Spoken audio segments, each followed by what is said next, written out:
Good day to you one and all. It is I, Justin Hawkins, and this is Justin Hawkins Rides Again. Now, as I address you today, I'm sitting in the kitchen area of a rehearsal complex that we're in, where we're preparing for the arena tour. This microphone isn't working, so I'm just going to unplug it. I brought the wrong cable for the camera, so if there's any sort of change in the quality of this episode, that's all my fault. Anyway, today is comments day, so it's not too bad. I'll be able to react to a carefully curated selection of your missives, just as always. And I trust that you'll enjoy the episode, because I'm going to answer honestly, just like I always do, you know. So here we go. Comments number 43. I'm playing a weird parlour guitar that I borrowed off the receptionist. Lovely stuff. Justin Hawkins rides again.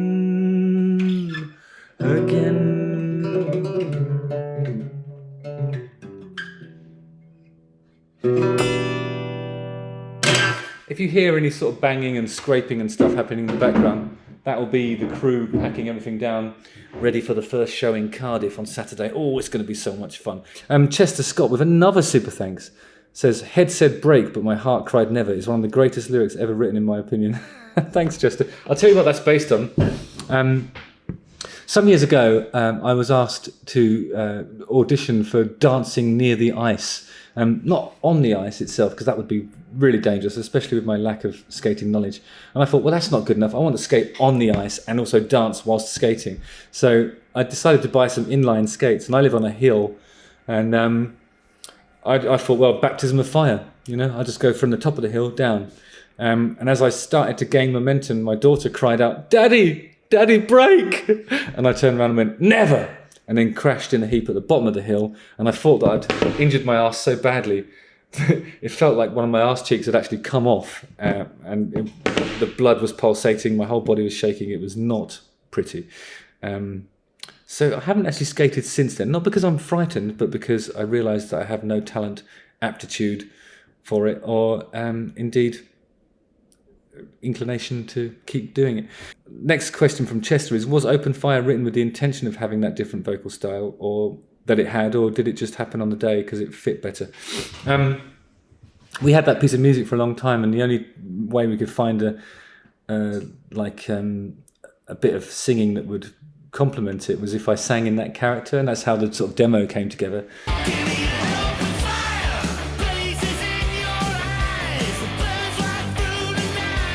And we fell in love with that performance, so we ended up doing it the same way on the record. But really, it was just to get the song done. You know, I sort of adopted that character just to really get the composition over the line, really. And it ended up being the way I approached the recording as well. Really killed my voice. It's horrible. Only Uke That Matters with another super thanks says, "For comments day, most people I know wear a shirt, then put on a jacket if it's cold. You, however, tend to wear only a jacket and then maybe put on a shirt if it's cold. Maybe. Usually not, though. Why jackets instead of shirts? And when did you get to know yourself well enough and develop the confidence to start grabbing a jacket before you grab a shirt?" In 2003, I said to Frankie, there's really no need for me to be wearing shirts anymore. It's just a waste of time. I feel a little bit restricted by a shirt, usually, unless it's one that's created by my dear friend Angela Bright, who crafts those things especially for me. So jackets, I always think, is the sartorially superior choice. And I always reach for one in times of dire need. And to try and spice things up here, I usually do that. I was going to try and conceal this one because I'm a bit embarrassed to say I wore the same shirt yesterday. But it's only rehearsals. What do you want from me? I'll try and mix it up tomorrow. I'll wear something nicer for you, don't worry. Dylan D. Pierre Rimenico, again with a super thanks, asks, how many songs are written for each Darkness record? If you choose 10 to 12 songs per record, what happens to the rest of them?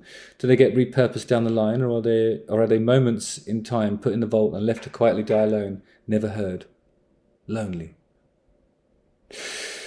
Well, a bit of all of those options is true. We do 9 to 10 songs per album because we're trying to make albums that would sit on vinyl. You know, we're an old school band, we like vinyl releases, and that's how we structure the journey of our song collections. The 10 or 12 that you're thinking of that probably includes the bonus tracks of the deluxe edition, which is usually serviced to streaming sites. I don't necessarily like bonus tracks. I think they're like what we used to call B-sides. But they can be quite interesting in places because you can develop ideas that you know aren't going to go on the record because they don't have the sort of cadence and intensity of the main body of work, but they can have something in there that's a curiosity item for the mega fans. But I don't like it when people consider those deluxe things to be the actual album. It's not the case. 9 or 10 songs, for us anyway, that's the maximum.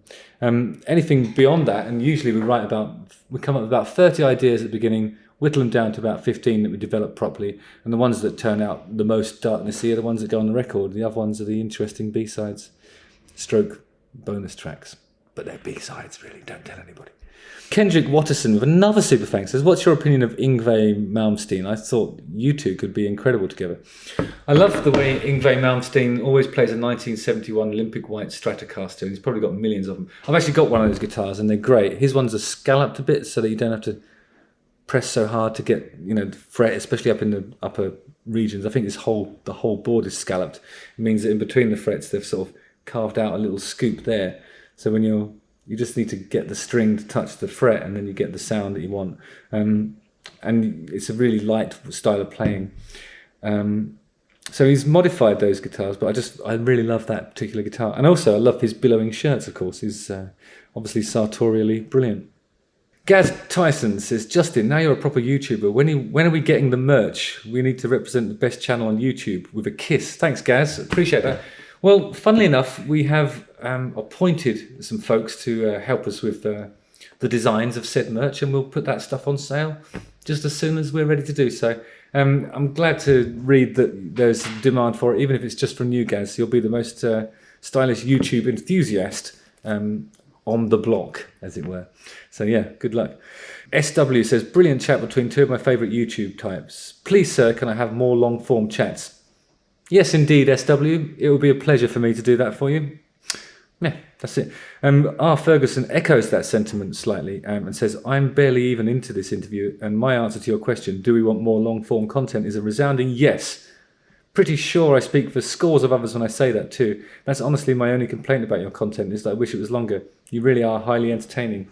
Wow, R. Ferguson, thank you so much. I feel moved by your comment, and yeah, we'll make some more long ones then for you. Sound all right? Yeah, thought so. Lauren S says, question for comments day. Justin, you casually mentioned shaving a few years off your age for the sake of the darkness getting the attention of labels. Could you elaborate on this? No, I wasn't talking about my age. I'm, as you know, I'm 28 years old. I was born in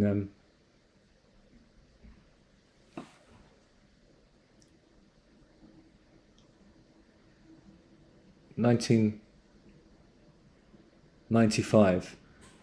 The first Darkness album came out when I was 8 years old. I was obliged to bump up the age because, it wasn't legal for me to perform in a lot of the sort of venues that we were billed to play in because they sold alcoholic beverages and stuff. And I was only, as an 8-year-old, that was... and as soon as I got to sort of 15, I grew the moustache, and that made life a bit easier. Right, so all that remains is for me to say thank you so much to all of the people that contributed super thanks comments.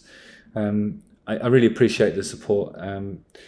Sometimes this channel can be a bit up and down in terms of the way it performs, and as you've probably noticed, we're sort of reducing the length of the clips that we show because we often get demonetized because of copyright stuff, but we endeavour to continue to provide you with the content, and so these super thanks go a long way towards making it just that little bit more comfy for us. So thank you so much.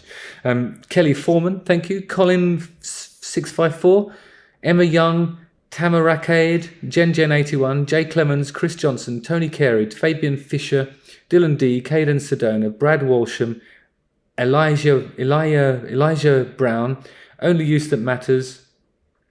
That might be Only Uke That Matters.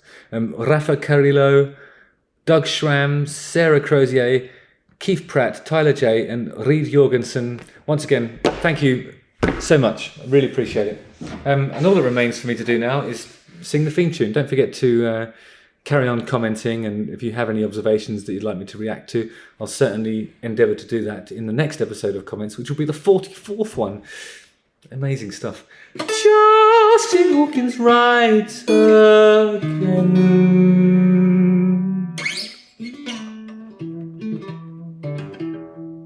again.